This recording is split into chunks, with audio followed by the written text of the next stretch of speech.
Today in our chapter a day, we're taking a look at John chapter 20. And this is a fantastic chapter. We see the empty tomb with Peter and John racing to it. And Jesus appears to Mary Magdalene. And then he appears to his disciples. But all of them except for Thomas, because Thomas wasn't present at that time. And so the chapter ends with this story about Jesus and his interactions with Thomas. And usually we think of Thomas in the negative sense when we think of doubting Thomas. But honestly, when I reflect on this story, I think Thomas was just a down-to-earth, practical guy. If you know the Myers-Briggs, I'm guessing he's an S on the Myers-Briggs, a sensor, someone who wants to know the facts, be able to see or smell, hear, or taste something to know that it's true. And really, I think he just wanted to see Jesus for himself. Other people had experienced Jesus in his resurrected body and had seen him firsthand, and he hadn't yet. And so this is what he says.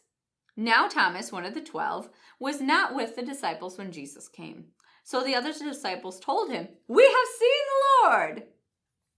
But he said to them, "Unless I see the nail marks in his hands and put my fingers where the nails were and put my hand in his side, I will not believe it."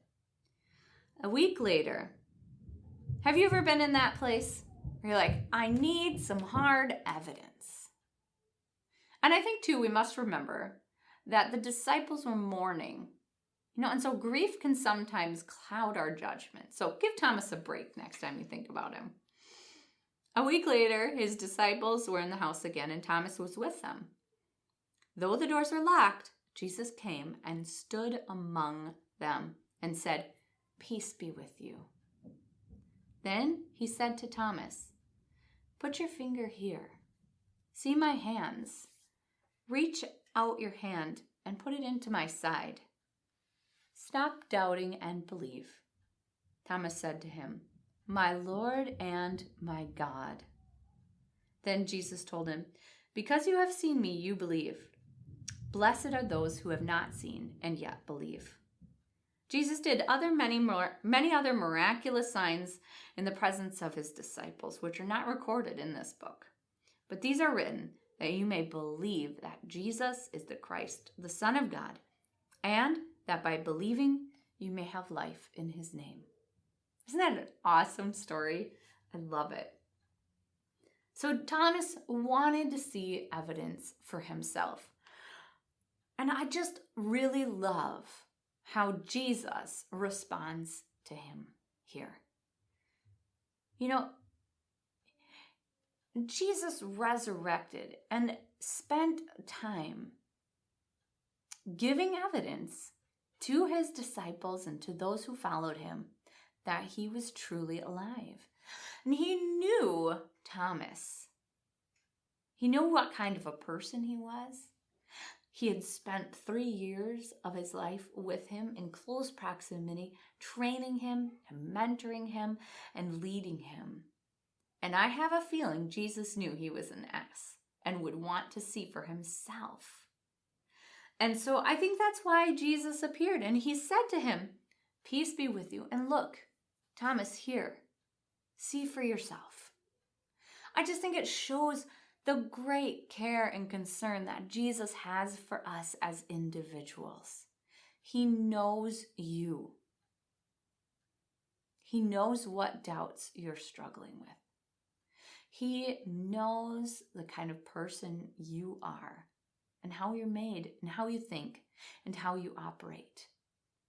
And he will prove himself faithful to you and give you something to trust him in. He comes to Thomas right where he is, behind the locked doors, in the midst of Thomas's doubt. And why? Why? Because Jesus wants us to trust him, to believe in him. These things are written that you may believe that Jesus is the Christ, the Son of God, and that by believing you may have life in his name. Believe is not simply this mental assent, but it's loyal trust. It's allegiance to Jesus as the Messiah, as the King, as the true Son of God. And it's shifting our lives in obedience to him.